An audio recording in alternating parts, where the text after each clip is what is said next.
Today is Monday, August 19th. This is the ADM Investor Services Weekly Market Kickoff. Please note that the views and opinions expressed here today are solely those of our guests and should not be construed as the views or opinions of ADM Investor Services or Archer Daniels Midland Company. Today's guests are Steve Freed, Vice President of Grain Research at ADMIS, and Alan Bush, ADM Investor Services Senior Financial Economist. Steve, let's start with the soybeans this morning. Since the middle of June, soybean futures have dropped 94 cents. Why? I think it's three reasons. I think number one is that we don't have a deal with China. They've been buying beans that they need from South America. Number two, South America had record or close to record crops this year. And then number three, I think that the U.S. soybean crop started out badly, but now it's improving. And I think that people are just saying that right now it looks like soybean prices are going to trend lower because of a lack of a deal and the fact that we have enough beans this year to satisfy demand. Corn futures in the same time period since mid-June have lost over $1. Can you comment on the corn? I think that the market was surprised at how many acres U.S. farmers tried to plant this year and that the yield is not going to be as bad. The August crop report was a bearish report for corn, and it's going to be hard to recover from that. And I think that the funds liquidated a big long position that they had because of the wet season early on, and now they've kind of liquidated out of that position.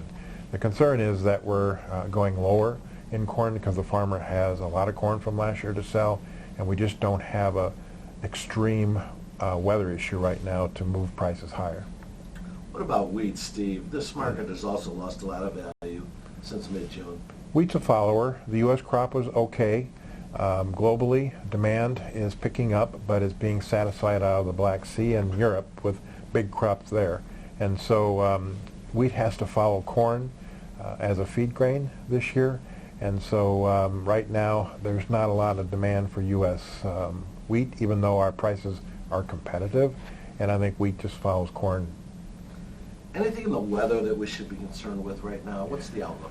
The National Weather Service came out with a 30 and 90-day outlook that called for normal rains and normal temps.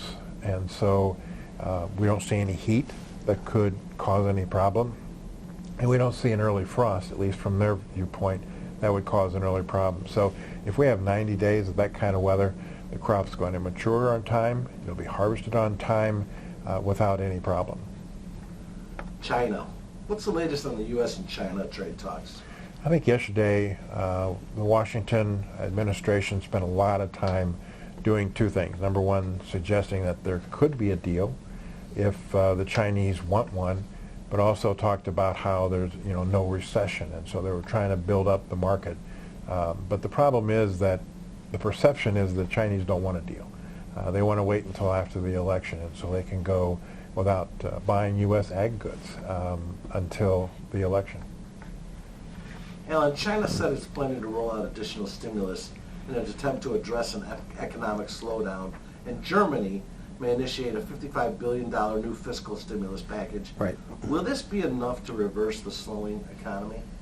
No, I don't think it will be. The global economy continues to slow, and these fiscal packages, if they are enacted, will be insufficient in my estimation. I think we'll need to see central banks around the world cutting rates. I do believe that the U.S. economy will tend to hold up better than elsewhere in the world, but these two announcements will not be enough. We need more from central banks, and I believe central banks around the world are on an enhanced initiative to cut rates. Talk about cutting rates. In some areas, there's really no room for cutting rates. So, how would they cut rates in a negative rate environment? Well, the simple answer is they have negative rates in Europe. They have negative rates in Japan. They can make those rates even more negative. So that's a possibility. At one point, it was thought that negative rates was an impossibility, and obviously that is not the case with rates negative in many parts of the world. In fact, there is over 16 trillion in sovereign debt around the world that currently has a negative yield. Fed Reserve Chairman Powell will speak at the Jackson Hole Economic Policy Symposium on Friday.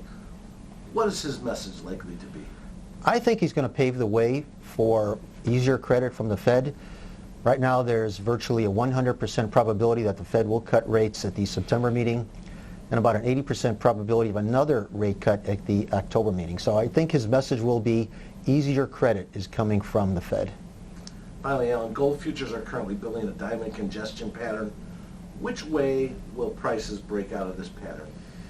I think they'll break out to the upside, and the technical rule of thumb is that 60 to 65% of the time prices will break out of a congestion pattern in the same direction that they came into that pattern. And in this case, prices came in lower and moving higher. So prices should advance coming out of this congestion pattern. And there's a lot left to the upside. In fact, the next chart objective is 1,600 or higher in the gold. That's a long way off, and of course that may take some time. But there is a big bull market, I believe, in the precious metals, especially the gold. Thank you both. Remember, the views and opinions expressed today on this video are solely those of our guests and should not be construed as the views or opinions of ADM Investor Services or Archer Daniels Midland Company. If you'd like more information about our brokerage services, would like to speak to one of our experts about managing your risks, or would like to open a trading account, please visit www.admis.com.